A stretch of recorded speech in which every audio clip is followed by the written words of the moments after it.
What's going on, guys? Meteorologist Jonathan Kagas with you. This is another edition of Tropics Watch, and we have something to talk about. We always have something to talk about, but now there's something that's trying to get going, or eventually will try to get going, as our first tropical wave that has a real shot of development in about a month is rolling off the coast of Africa now, and I'll show you exactly what I'm talking about. Again, this rolled off, or at least was highlighted on Saturday by the National Hurricane Center, given now a 40% chance as of Sunday morning over the next 5 days to develop into at least a tropical depression. So we're watching for things to kind of consolidate to become a closed low-level circulation over the next 5 days. Right now, it's just a wave rolling off of Africa, does not have any organization, and it's still over land. Eventually, though, in this orange area, this is where the Hurricane Center is giving it an opportunity to develop over the next 5 days. Out here, we do have a lot of wind shear and dry air to contend with. We're going to go all over that, all into that in a second. And then there's more wind shear out to the northern side of the Bahamas, off the east coast of the United States by the time it gets to that direction, if it's even still something by the time it gets over there to contend with. So while we do have our first beefy, juicy wave in a long time, there's still some things that are going to be working against it in the short term, and then again in the long term, and we're going to break all that down. In the short term, it's what we've been really talking about for the last couple of months. It's the Saharan dust. It is still prolific. Now, I always caution this isn't the end-all, be-all to not having any tropical systems out in the Atlantic, but it is certainly a limiting factor. The brighter the white here on the scale, the more prolific, the more dense the dust is. Our system is down in here, so the thickest stuff is north of the Cabo Verde Islands.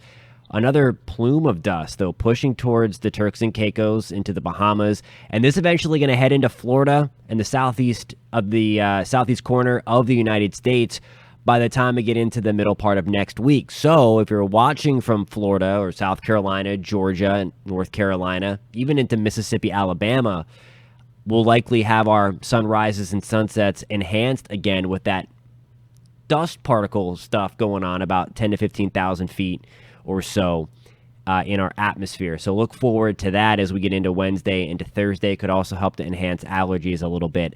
But our system is going to be working against this, or this is going to be working against our system in the short term, as well as, again, if you recall, the development area was out in here, and there's still a good amount of dry, dusty air in that part of the world where that now tropical wave will be moving through. Here is the wind shear.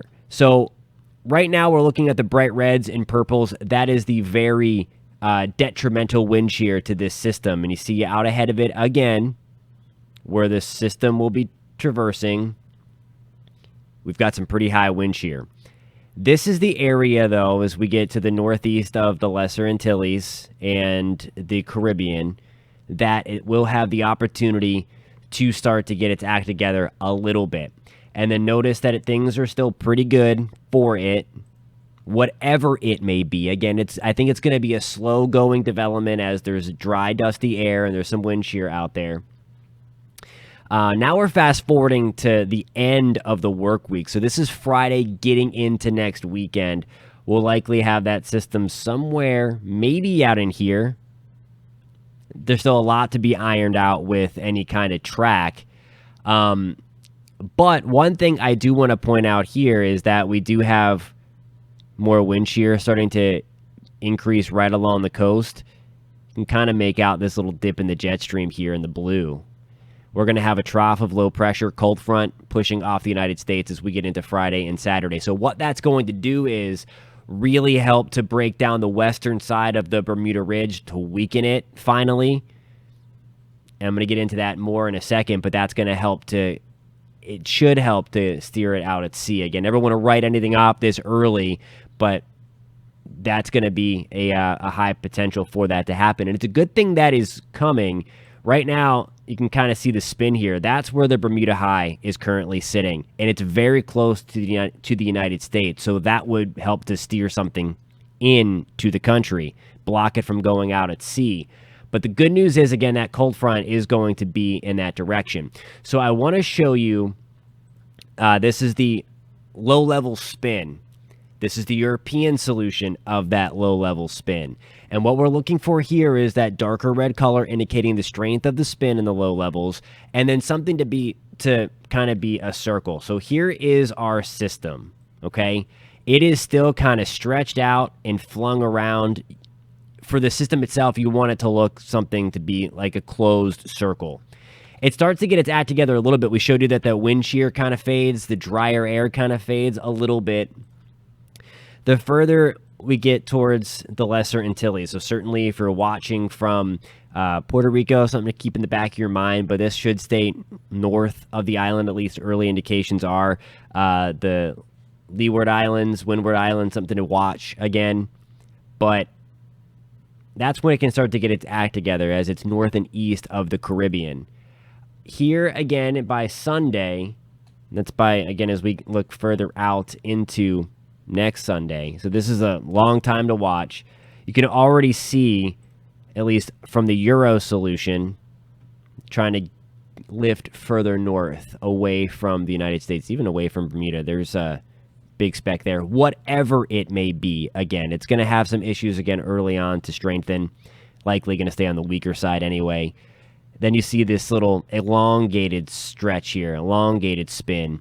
That is the system that would help to weaken that Bermuda high that I just showed you and help to steer it out at sea. So there are some, and again, we are a long way away from really talking about track and stuff like that, but looking long range, looking towards that 7 to 10 day period, again, there's indications that that trough will be there on the east coast of the United States to weaken that Bermuda high. GFS still shows pretty much that area of high pressure in that same location close by. It's one of the reasons, if you live in Florida, we've had that earlier start to the rain over the past few days, because that area of high pressure is just parked there. It's giving us that persistent easterly breeze, and it's also helping to generate those showers and thunderstorms earlier. Watch what happens here. Now, the GFS is a little bit more aggressive with developing this system. So right off the bat, there we go into Friday. That's, again, late in the upcoming work week.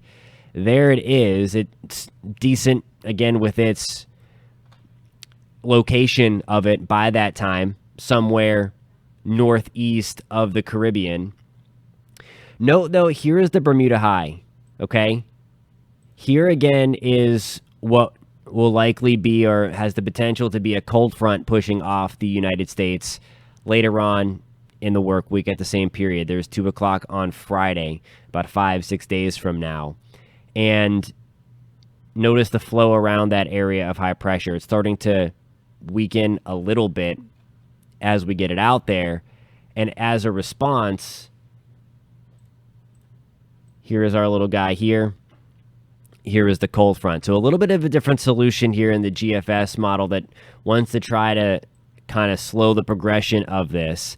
And again, that's why it's always something to watch, because if that would come through slower, this system, whatever again it may be, that darker red bullseye there, and then escape going out to sea, then we can get it meandering towards the Turks and Caicos and into the Bahamas. So again, it's always something to watch. There are 2 solutions. This is just getting started, so there is a long time to watch.